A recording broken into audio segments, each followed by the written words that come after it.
Today, we are discussing the possibility that our government has absolute proof of Bigfoot and serial murderer and rapist Bruce Lindahl. So if you have the number for Alex Jones's hotline, call it, and it's time for the tinfoil hats. Why should you work with Ed Locke? A better question is, why wouldn't you work with him? He is proud to support an amazing lender, USA Mortgage. When you work with them, you can expect a home financing experience that is free of hassles and headaches. They have complete control over your loan due to in-house operations such as processing, underwriting, closing, and funding.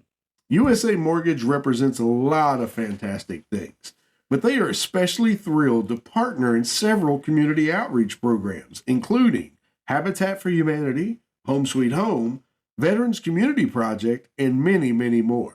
They love going to work every day, which means they love working for you. Ed wants to be your lender for life, so reach out to him today and get the journey started. If you would like more information, please reach out to Ed Locke at area code 502-680-0953, NMLS 448908, USA Mortgage NMLS 227262. USA Mortgage is an equal housing lender. This is not a commitment to lend. Additional terms and conditions may apply. For licensing information, go to www.nmlsconsumeraccess.org.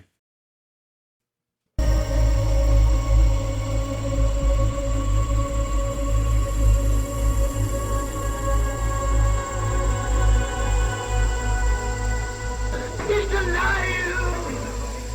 Have you checked the children? Get out!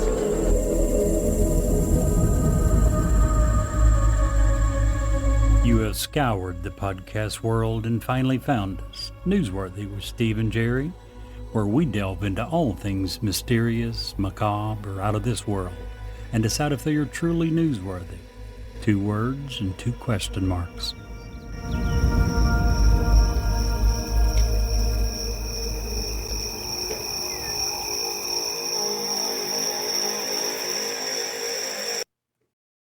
Good evening, Mr. Jerry. How are you? So, Steve, I'm great and getting better. Sweet.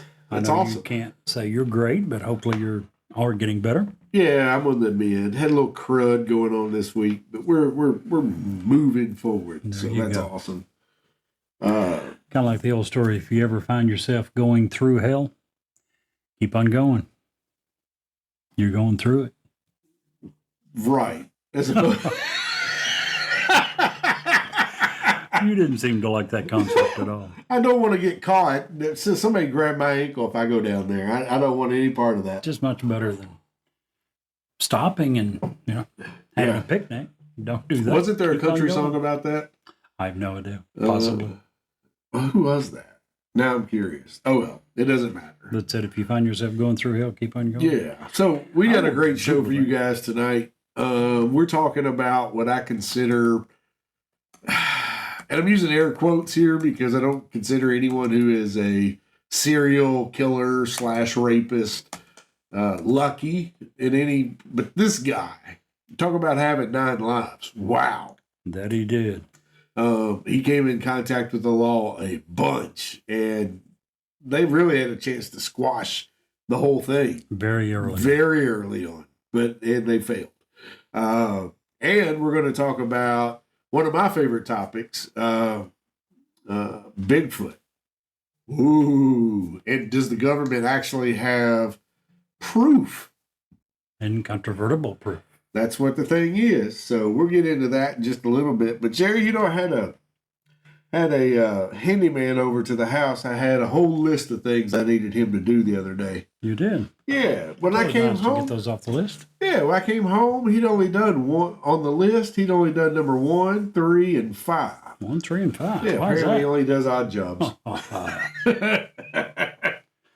I see. Well, back to your earlier statement, you're 100% correct. I do not remember it, but Rodney Adkins has a song called If You're Going Through Hell. Yeah, that was back in the 80s probably. I think I remember that because I do not know. I don't remember. I didn't know like Randy it back Atkins. then. I thought I didn't like his voice, and I wasn't a fan.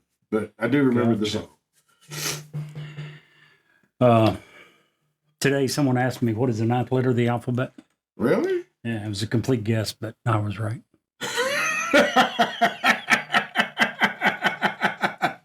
Oh, that is good. I like that dad joke. Oh, Best ones I've seen in a while. that is. I'm impressed, Jerry. That was good. I have to give it to you. Well, thank you. I'm going to Anywho, stop this. It's going to start playing. what's that? Oh, the song. Yeah. Actually What's clicked up, on the everyone? link. It's Oh no. Okay, I'll shut it down. So, had a good week other than the crud? Yeah, it's always good, man. I really enjoy my job. I get to help people a lot. We have a good team there. We're continuing to get better. That means a lot. It really does. Yeah. One of the most depressing statistics that I've ever seen in my entire life, it was several years ago. Do you remember when we had a problem with postal workers going postal, Yeah. shooting someone, Yeah. shooting a building or something? Just it's where the term going postal come from. And it was not long after that. I remember I read this report, and it said that they believe that 60% of people were, 80% of people were unhappy with either their job or their spouse, one or the other. The most depressing part was they said that 60% reported being unhappy with both. Yeah, that's crazy. Now, if you want to know how people go postal, you can have a bad job. If you have a caring, supportive family to come home to, a spouse that cares and tries to help, or vice versa. If you have a, not so great spouse, but you have really good coworkers. But when both are bad, I can see how people do go postal. Yeah, and I think I believe now I could be totally wrong here. We do not claim to be We haven't done research in this area. no research, just thoughts. Right. But if your work is bad, it tends to make things at home not so good either. Don't you think And I think it can be the opposite. yes, but the opposite is true as well, I think. I feel like I have been in situations in the past where I hated my job and it made me miserable and grumpy when I come home. I am the problem because of my job.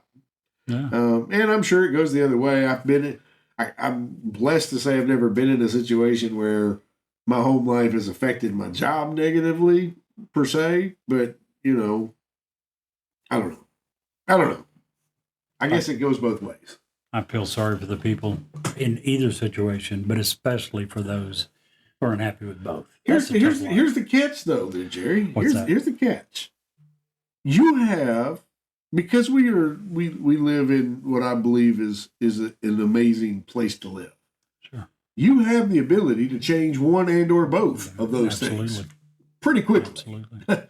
So if you're stuck in that position for a long time, that's on you.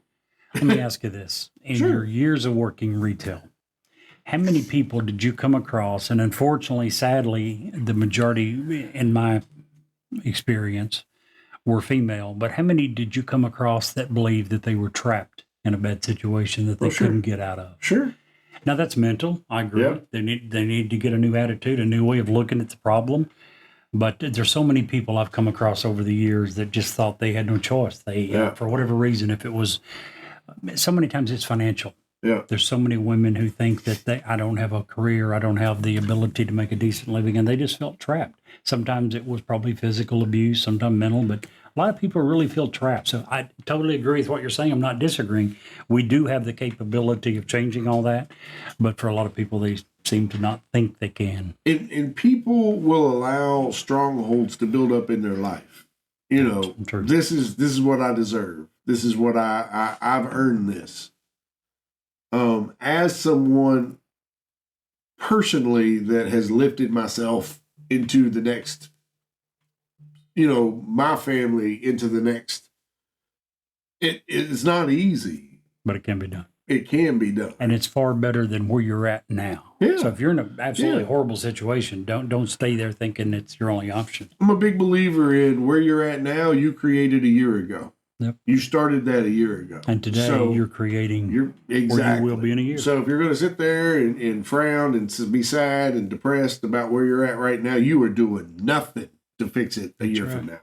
Absolutely. So, anywho, there's the bonus story. There is your comments from the elders for the day.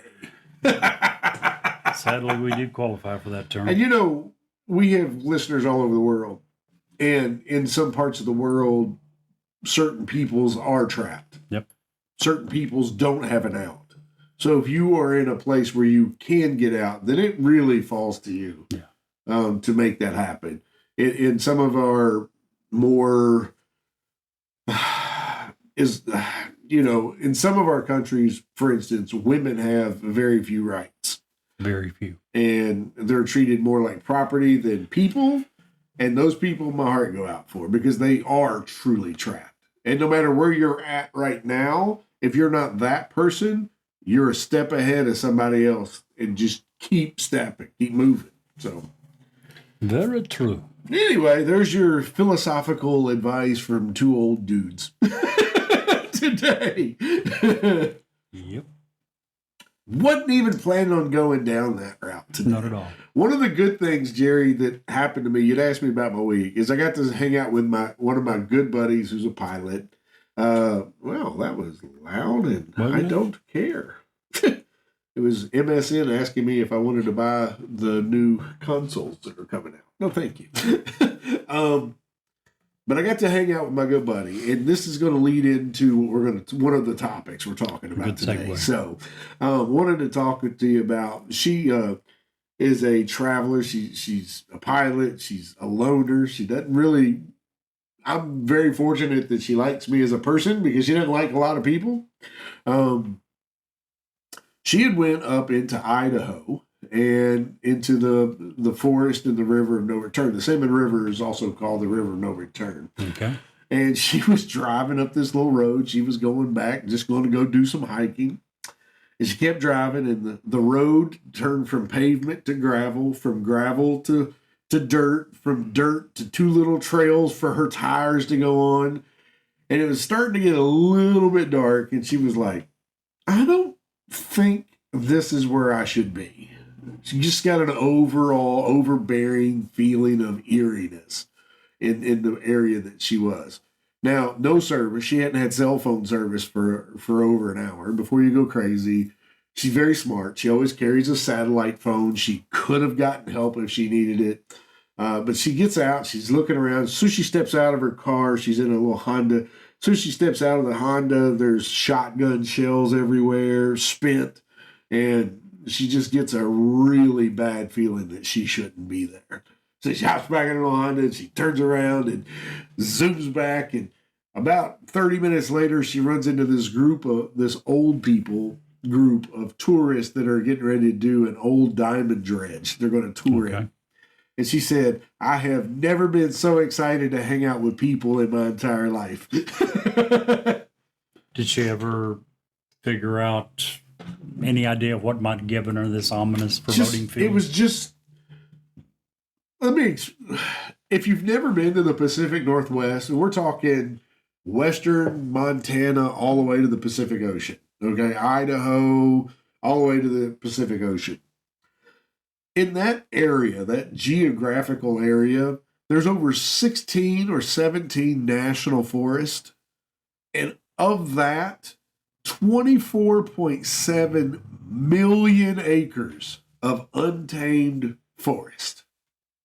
Massive. You'll get a small village here or there, but other than your big cities, Seattle, Portland, Coeur d'Alene in Idaho, probably the biggest, I guess. Idaho doesn't have a lot of big cities. There's really not a lot of people. And if you do run into some of those people, when I lived in Idaho, I was very fortunate. I lived in a great little town called Salmon. And the people there were amazing. It was very similar to Kentucky. once you got to know them, you were theirs for life. You know what I mean? Sure. Strangers, not so much, though, right? Absolutely. Absolutely. So it's really hard to wrap your head around how big this space is where there's not other people. You know what I mean? Sure. So I feel like that part of it was that really sets in. If you go to the desert and you're in the middle of the desert, you can look around and you can see there's nothing or no one there. There's not a pack of coyotes coming up on you. There's no wolves. There's no bear. In the forest, this is going to sound weird, in an area of 24.7 million acres, it's very easy to get claustrophobic because you can't see anything except directly what's around you. You don't know what's right behind that first row of trees. Could be a bear, could be a timber wolf, could be Bigfoot. It could be some guy with really bad intentions. You just don't know.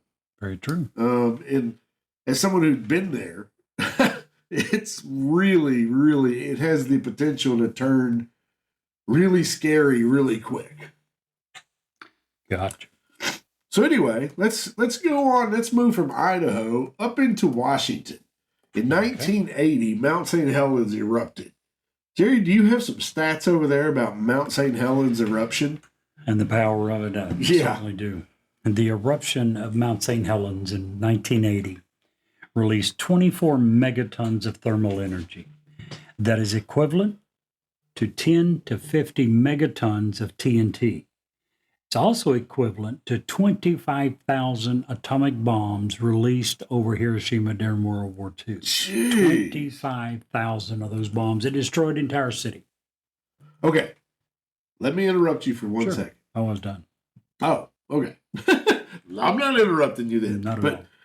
So prior to the eruption, and scale back several years, 1924, one of the things that helped gain, and we're just going to go into Sasquatch and Bigfoot, because, a lot of people that cover this and believe this, there's a lot of naysayers, there's a lot of negativity associated with it. So a lot of people don't come out, they don't speak their mind, they don't say what they feel, and that's okay.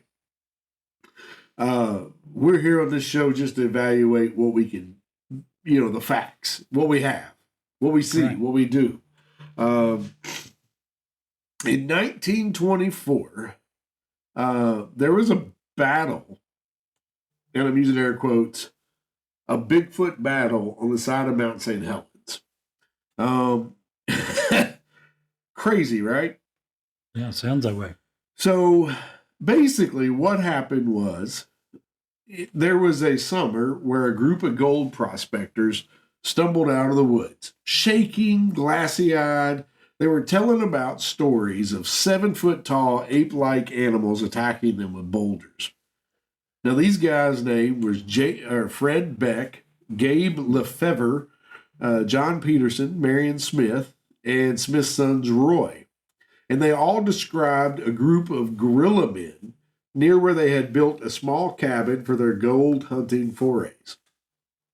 They claimed they were 8 miles from Spirit Lake when they encountered 4 of the giant animals moving through the forest, erect, human-like strides, covered in long black hair. Their ears were about 4 inches long and stuck straight up. Toes and feet and hands were short and stubby, and they looked to weigh about 400 pounds each. That's big. Very scary. So, taking it back, now this is their account, okay? This isn't, obviously it's 1924. There's not a news chopper flying around the top or whatever. Fred Beck got scared and shot his rifle at one of the creatures and struck it 3 times. The wounded animal fell off a cliff. Another member of the party also shot one of the shots, and the violence against the Bigfoot proved a huge mistake. That night, the men were awakened with huge stones being thrown against the side of their cabin. And when they heard and felt the giant body slamming against the door, they were trying to get in. They were, what they felt was seeking revenge. The beast eventually tore a hole in the roof and allowed them to target Mr. Beck. Many of the rocks fell through a hole in the roof, and 2 of the rocks struck Mr. Beck, one of them rendering him unconscious for almost 2 hours. Oh, geez. Anyway, long story short, the guys were able to huddle down in the cabin, stay there until the Bigfoots gave up, and then ran from the cabin all the way back to civilization. Dang. The following day and told their stories. Obviously, back in the day, it was word of mouth. The U.S. Forest Service got involved. That's important now because it comes in a little later. And they went in to investigate. Now, they had drawings and sketches of the guys, and in 1924, there was not this is way before even the Patterson video, which made Bigfoot big time, if you will. So, and the sketch is every bit of what you would think Bigfoot looks like. We may even put a link to it. Rangers, 2 of the Rangers, J.R. Huffman and William Welch, hiked into the forest back with Belk, who took them to the cliff where he said the wounded one fell. A ranger scambled down the canyon and didn't find anything. No body, no blood, no anything that indicated that there was ever a beast there. Wow. They weren't impressed. They thought that the coal miners had staged the whole thing. But then decided that,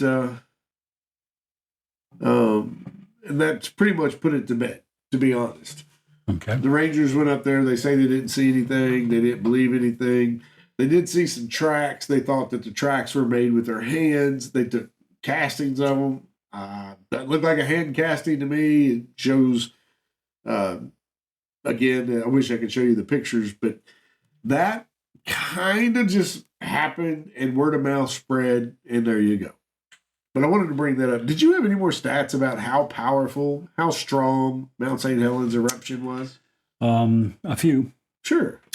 It killed 57 people. It destroyed 200 homes, 47 bridges, 15 miles of railway, 185 miles of highway. The blast traveled at speeds of up to 670 miles per hour and extended up to 19 miles from the volcano. It says the blast destroyed everything within a 6-mile radius, including trees, homes, and wildlife. It Crazy. spewed 550 million tons of ash across the U.S. Wow. Now, we have a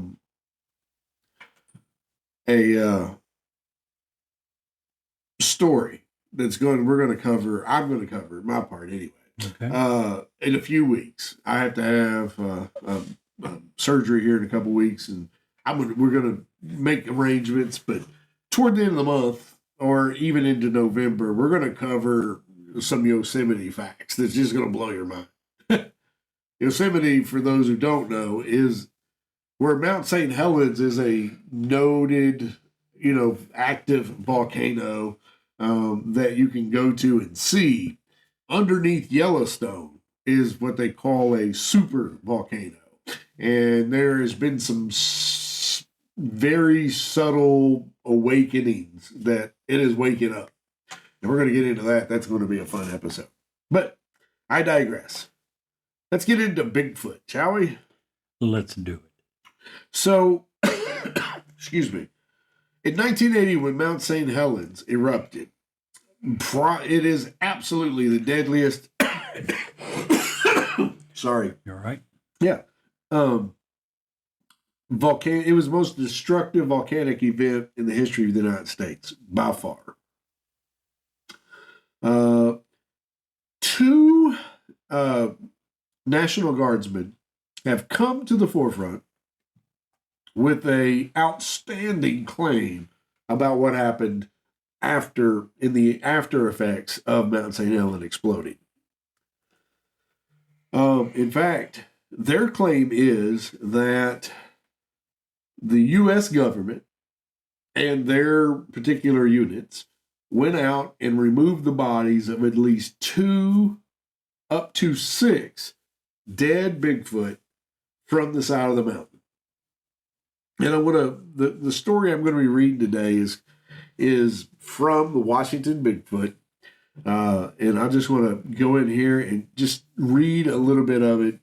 But this is a firsthand account by Linda Suchi, and she did a direct interview with this guy. And we're just going to call him Bradshaw. But this is Bradshaw talking, and this is a quote. "I was placed in a charge of one pile of dead animals in particular. The pile was covered and no one was allowed to come near it. Armed U.S. National Guard personnel were guarding this pile. On the day that they were going to move this group of bodies, not just 1 or 2, this group of bodies, I was standing very close to the pile and was told to keep my mouth shut as what I was about to witness. When the tarps were removed, I was amazed to see that the bodies of Sasquatch, some badly burned, some not, were placed in a large net and lifted into the back of the truck, and then it was retarped over." Now, Ms. Suchi, who is doing this report, filed a Freedom of Information Act, and the Freedom of Information Act said there was no documented reports of Bigfoot, Sasquatch carcasses, and there were no attempts to locate or recover any bodies.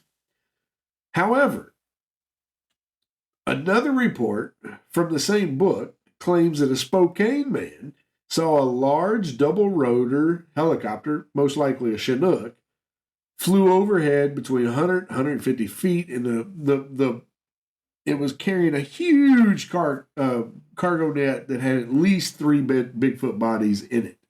They were described as hairy, gray, ash-coated arms and legs. The pilot on that also said that he saw that. So, weird. What do you think's going on with the government? Do you think they pulled those bodies off of there and they're just denying it again? Like everything else, It's hard to tell. The government's such, sometimes if they would just come honest with us about some stuff, we might be able to believe them at some point.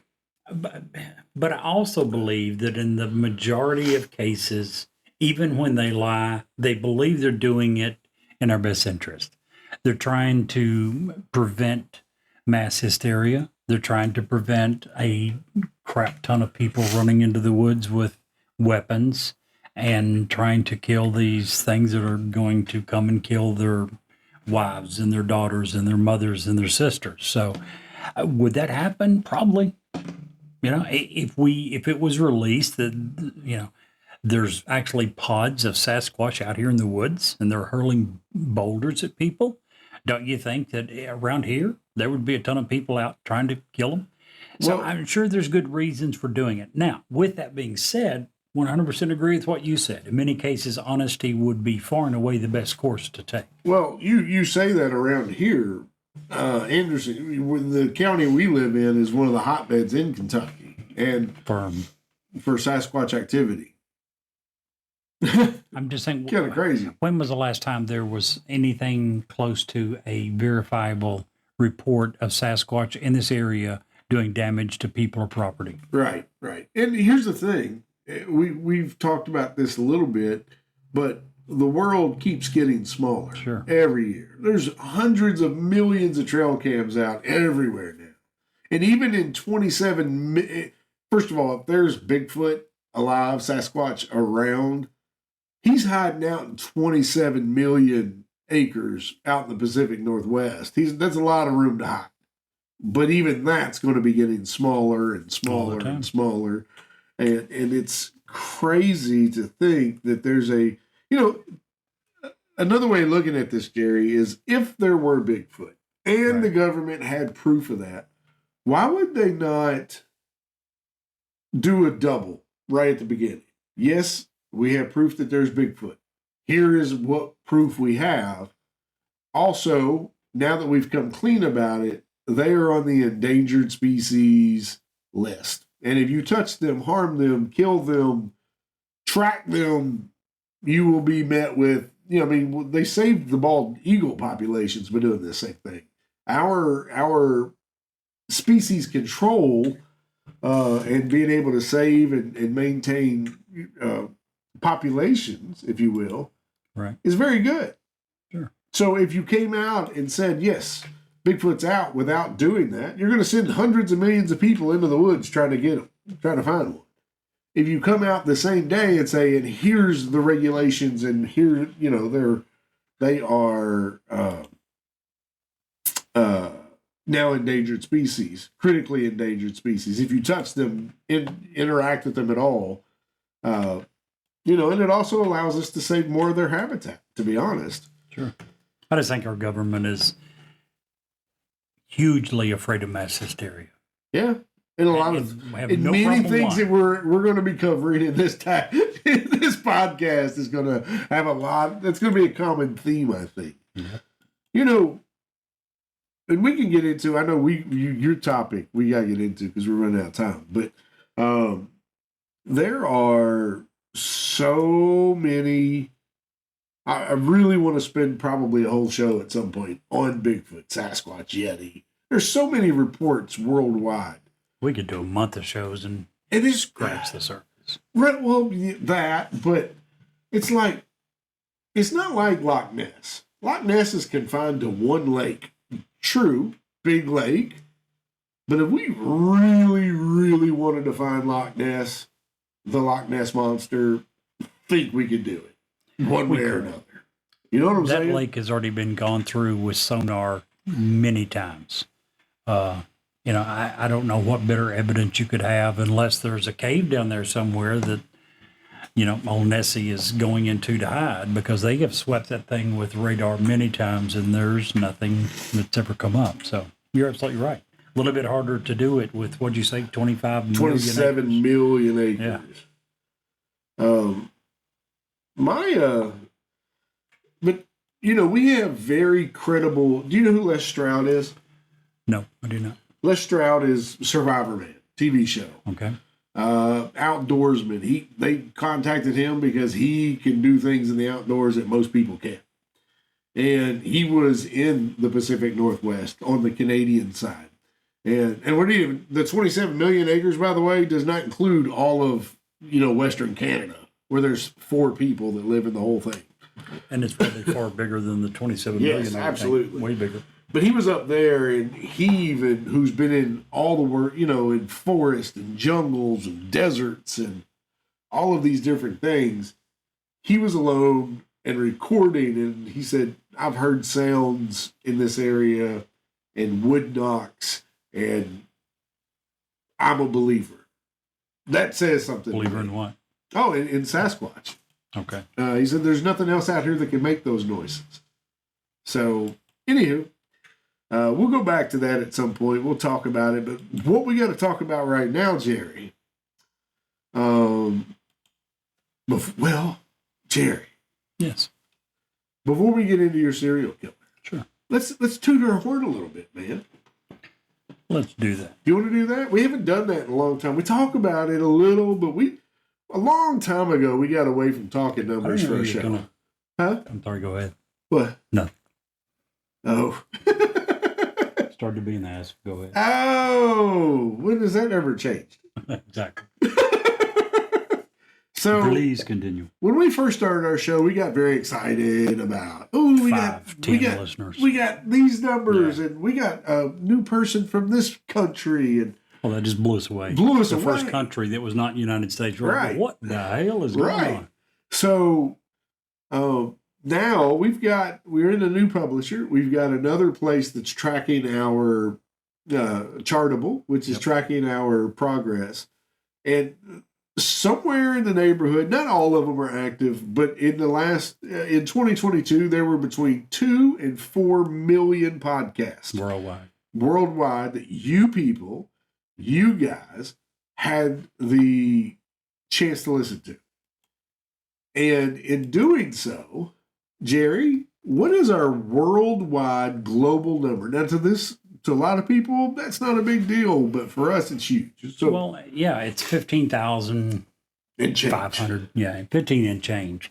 And we signed up for Chartable, which began tracking this roughly 10 days ago. Right. So they're using our stats from the last 10 days, which put us into the top 15,000 in 10 days. Of all of the podcasts in the world, and in America. Genre. Of every genre. 15,000 out of 4 million. Yeah. That's incredible, guys, and we owe that to you. We would do 100%. And to me, a little bit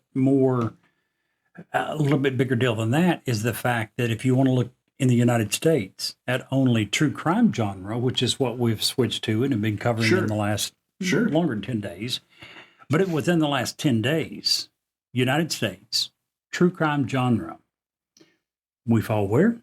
800.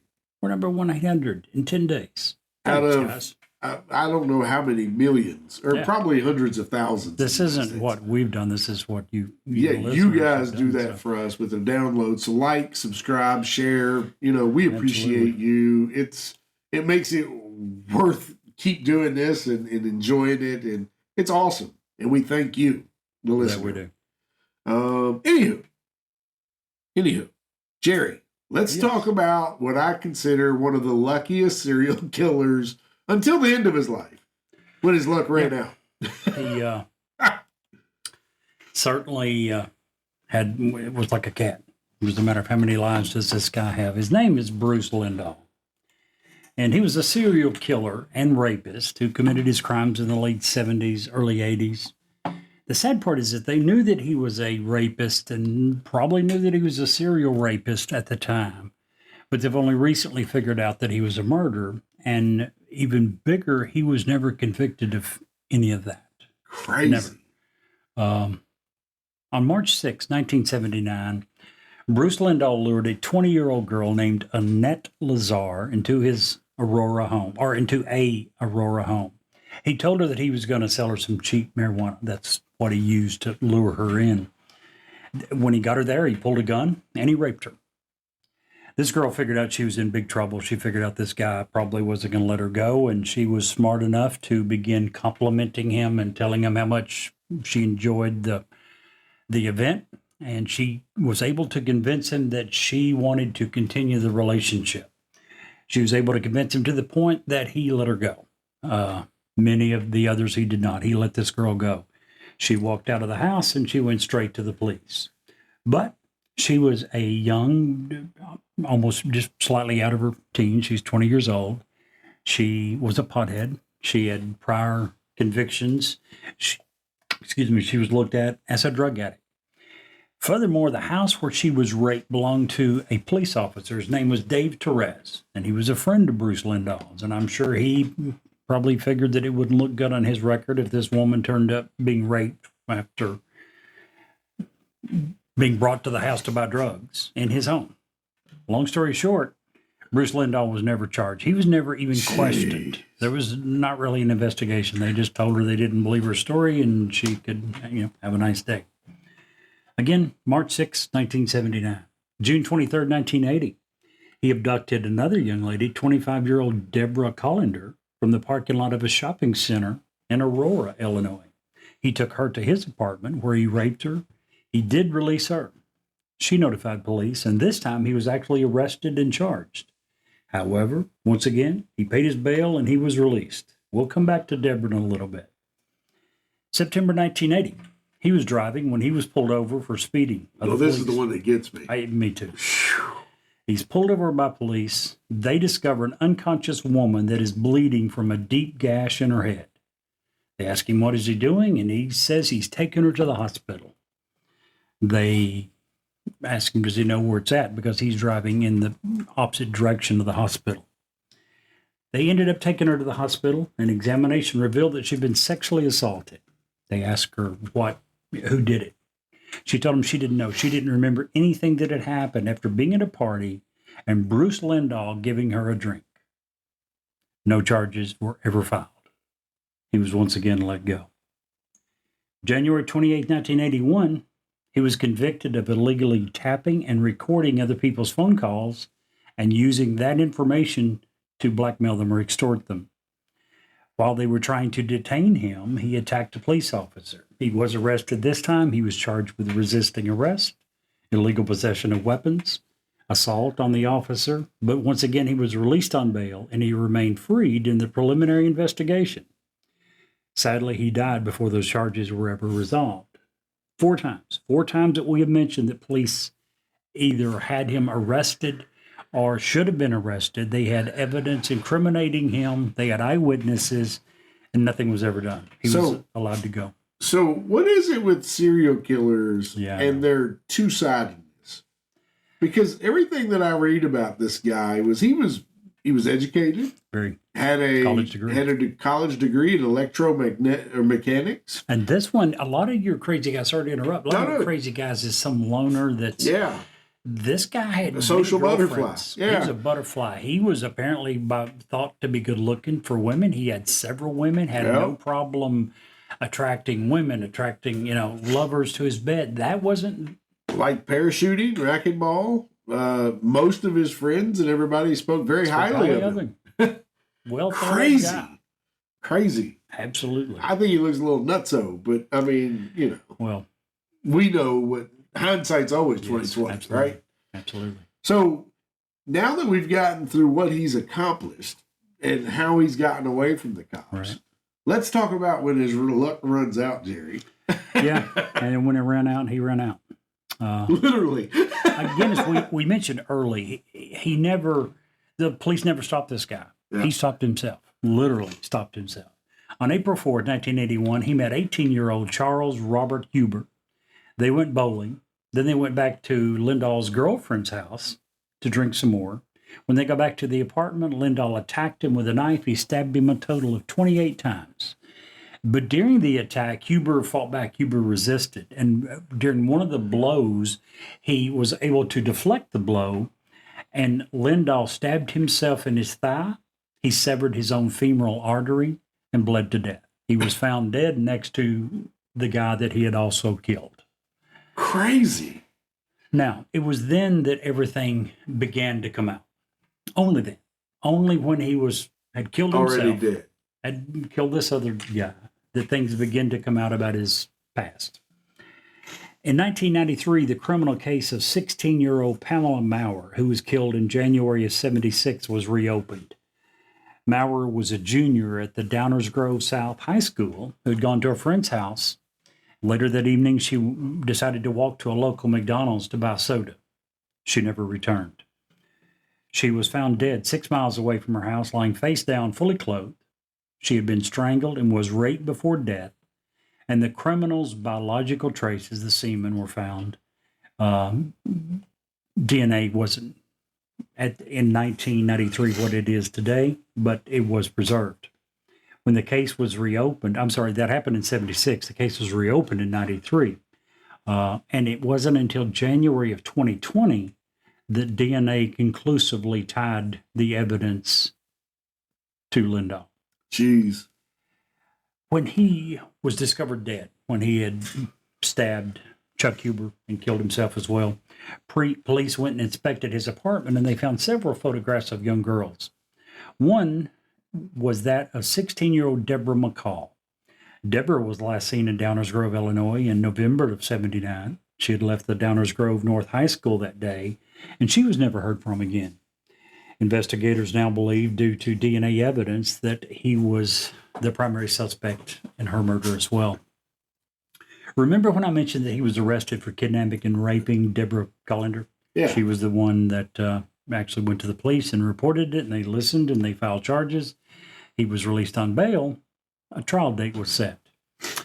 Well, before trial day came, on October 7th, she went to work, she left work, and she was not seen again.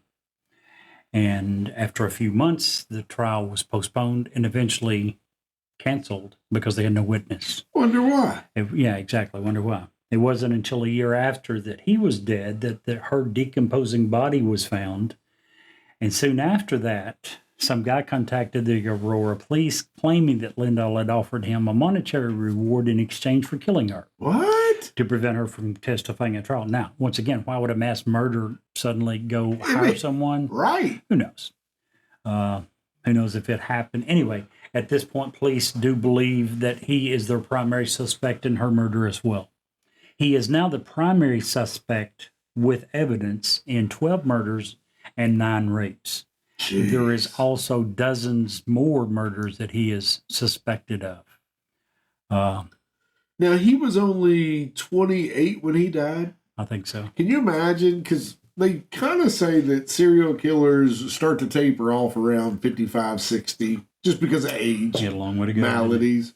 Can you imagine? Because they were saying that there's up to like 70 possible things that they could connect him with, if they had the evidence or whatever. Right. Can you imagine? He could have very easily, had he been able to control himself, been the United States' worst serial killer Possibly. By the time he was of age, if you will. Possibly. Just insane. Yeah. But also keep in mind that it was 1979 when Annette Lazar went to the police and said, "This guy raped me." Could have ended all of it then. Yeah, could have been stopped. Should have been. Should have been stopped at that point. And how do you get, I got some criminal defense friends who are attorneys. I'm going to have to call them and ask, how do you get a bail bond set for a vicious rape charge? I just don't see how that even works. In today's world. In today's world. Would not. Gosh. Keep in mind, this was 79. That's 44 years ago? I guess. So a lot of things change. But once again, it reminds me of last week's episode. Remember when we were talking about the Fall River cult and Robin Murphy, who ended up being one of the people suspected of being the mastermind of those killings. But when she was 11 years old, she was being raped. And she went to the police and reported it when she was 12. And they refused to even take her report. Yeah. They just thought this is a kid that's untrustworthy, unreliable. I think that, to their credit, police have changed now almost to the exact opposite. Probably. You know what I'm saying? Hopefully. Yeah. You need to take the... Right. Absolutely. You can find that this guy's innocent and let him go. Right. You can't prevent some of these things that we're looking at here. Right. In this case, the one woman, Annette Lazar, not Lynette, what was her name? The one that testified, and then Deborah Collender. Yeah. Yeah. She went and reported it, and he killed her. So, yeah, you can't come back from that. Right. But, this is, we've covered a few serial killers now, and some cults. So I figured it would be a good chance, Jerry, for us to talk about at least 3 or 4 things to prevent you from dying by a serial killer Absolutely. Or a cult. Number 1, are you wrapped up? Go ahead. Number 1, if you are a person who does not want to die from a serial killer, murderer, bad dude, take your pick. Always be aware of your surroundings. Pay attention to where the exits are located. Always know where the nearest populated environment is close to you. And if you feel threatened, find yourself in a crowd, basically. There's safety in numbers. Know, if you can, where the nearest fire or police station is. And don't make the mistake that just because you're in a familiar area, that it's a safe area. And, good point. We don't always want to pretend that bad things happen where we live, but bad things happen where we live. You know what I'm saying? Things happen everywhere. Yeah. I mean, everywhere. Sadly. So if you are traveling, especially at night, or in an area you're not familiar with, always use a buddy system. Go in twos. You are going to be less targeted if there's multiple of you than if you're alone. And if you can't, if that's impossible. Yeah. Let somebody know where you're at, where you're going, where you're headed, when you should be back. Send them a text. Hey, I had to detour. This place broke. I had to come around this way. Oh, I'm not going to make it tonight. I'm going to have to stop at a hotel. This is the hotel I'm staying at. Just let somebody know. Yep. Number 3, let's act with purpose. What does that mean? If you're walking down a street in a place you're not familiar with, keep your head up and walk like you know where you're going. Then you can duck into a gas station or a restaurant and find your bearings.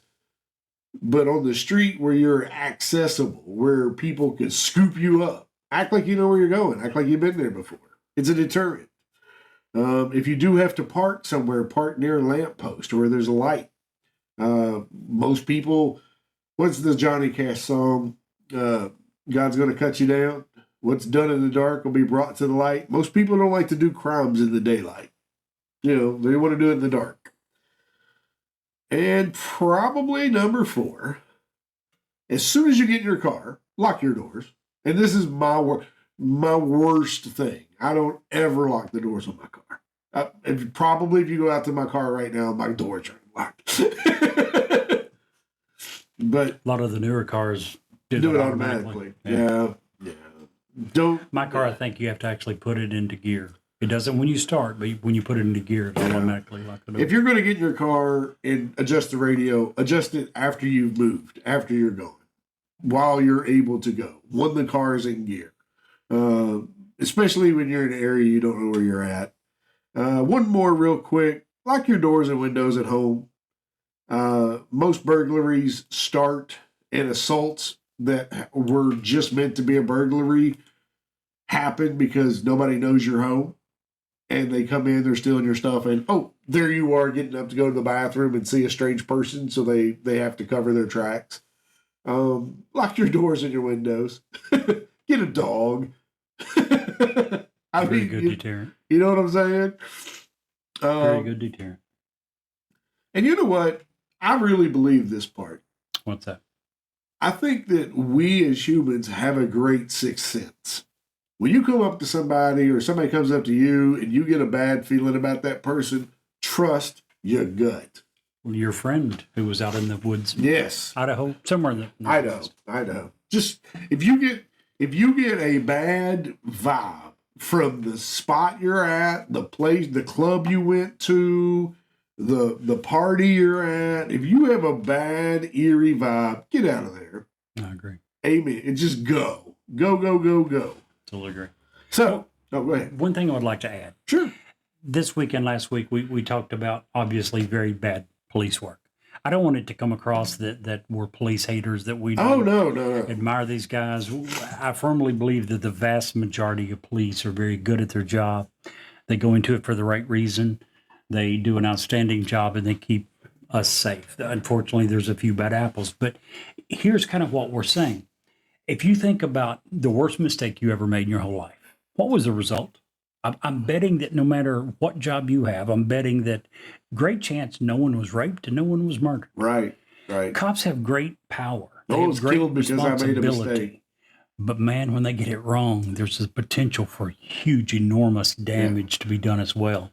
So, there's a handful of jobs and professions that we really don't tolerate mistakes. Surgeons, air traffic controllers, anesthesiologists. We've often policemen. said on this show, by far the hardest job on the planet is being a police officer. And we a good demand that they be perfect. The only problem is what? We're humans. It's humans that are doing it, and humans aren't perfect. So no, they're not perfect, and it's easy for us to sit back, as you said earlier. Hindsight's 20/20. Yep. It's easy to sit back and say, these guys should have stopped. It's not an easy job they've got. It's a hell of a hard job. No, it is, and just like we just said, we got to trust our gut. A lot of times, that's what they train themselves to do when they encounter a situation. They have to trust their gut. And gut's not always 100% accurate. Right. It's never 100% accurate. Right. It'll be accurate sometimes. Right. So anyway, Jerry, yes. Bruce Lindahl and more serial killers. More coverage? Absolutely. Anytime. Absolutely. I agree with you. Anytime. If nothing else, it hopefully will prevent the reoccurrence of anything similar. If you are listening to this show, hopefully you have understood what to look for, and you at least prevent yourself from being a victim. Yeah. What about Bigfoot and the Mount St. Helens? I'm torn. It happened 45 years ago. What are we going to get from? If it would prove that the government is lying and covering up 45 years later, absolutely 100%. I can see reasons why the government might lie about this initially. Not 5 years later, much less 45. Right. So if they're still lying at this point, the truth needs to come out. We need to know. So from that perspective, I'd have to see more coverage. Yeah. In this case, I would say more coverage in case Bigfoot is real. Sure. Because that would demand protection. That would demand safe space, if you will. You don't solve the problem by denying that there is a problem. Right, right. All you're doing is making more people put themselves in dangerous situations by trying to go up and have a war or a battle in Ape Canyon. Or just going into their habitat. Right, right. I would not want to, based on my personal experience, and we'll cover that in a future show, I would never want to be close enough that I could really make one of those things bad. Oh, absolutely. Let me ask you this. Have you ever been out in the woods and had an eerie feeling such as Steph had? Yes. Have you? Yes. I never have. In fact, I would like, Jerry, give our email address real quick. Sure. It's newsworthy with StephenJerry@gmail.com. October's coming. We really want to get your ghost stories, and we want to get them to read them on air. So if you send them to us, just know that we're going to go through them. We're going to read the best ones on air. And eerie feelings, being lost in the forest, having those feelings you come home and there's something amiss. Tell us about it. We want to hear, we want to share your experiences on air. We want to go through October and make this the best October yet. I really do believe, to add one thing to what we just said in my question, I think so much of this is due to personal experience. You had an experience early on when you encountered something. Those that have been with us for a while heard your story. They heard you tell about it. I've never had an experience like that. My daughter, if you were to take my 30-year-old daughter out into the woods at night, she would be petrified. She's never been there. She's never been in the woods at dark. I was raised on a farm. We went hunting quite often. It was often past dusk when we got home. My brother had coon hounds. You only coon hunt in the middle of the night. Yeah, you're in the woods all the time. We were used to being in the woods. Yeah. It would never scared me. I almost always had a dog with me. It would have been a little different story if I was by myself, but I think so much of it is what you're used to. Yeah. If you've never been in the woods at night, you're going to be petrified. If you've never been in the woods at night and heard a fox howl, heard something you don't know what it is exactly. Listen, I'm just telling you, if you've never heard a fox scream, Google that. Forget foxes, coyotes. Well, coyotes sound like a young child howling. Well, to me, foxes sound like a woman in distress. Okay. They sound like they are screaming. You know what I'm saying? So Google both of those. Check them out because that's some really scary, crazy stuff that you can hear out in the woods. But absolutely. Yeah, so thumbs up to both of these, newsworthy, and that is awesome. Man, that episode is really interesting. And if you'll stick around for us for just a few commercials, we have another great story to tell you. Hi, this is Ed Locke with USA Mortgage. When it comes to buying a home, the process can be overwhelming and confusing. With so many options, it can be hard to know where to start. That's why it's important to work with a certified mortgage loan originator. I have the knowledge and expertise to guide you through the process and find the best mortgage option for you. I will work with you every step of the way to ensure that you are getting the best deal possible. So if you're looking to purchase or refinance, please reach out to me at 502-680-0953. So don't take on the stress of buying a home alone. Work with me and I will make your dream a reality. Trust the professionals and make your home buying experience a positive one. MLS ID 448908, DAS Acquisition Company, LLC, doing business as USA Mortgage, MLS ID 227262. This is not a commitment to lend. Additional terms and conditions apply. USA Mortgage is equal housing opportunity. If you want us to review or rate your product on air, if you have suggestions for new episodes, awesome ghost stories, or anything else, please reach out to us. Our email address is newsworthy@gmail.com. Our text number is area code 540-709-1318. And now, back to the story. In the winter of 1993, while bulldozing salt from the Sharabad mine in Iran, miners came across a body with long hair, a beard, and some artifacts. These included the remains of a body, or a mummy, a lower leg inside a leather boot, 3 iron knives, a woolen half trouser, a silver needle, a sling, parts of some leather rope, a grindstone, a walnut, some pottery shards, some patterned textile fragments, and a few more broken bones. The body had been buried in the middle of a tunnel or a cave, approximately 45 meters in length. In 2004, another mummy was discovered only 50 feet away, followed by yet another one in 2005 of a teenage boy later that year. The oldest of these salt men, how old do you think these salt men were, Jerry? 1,200 years old.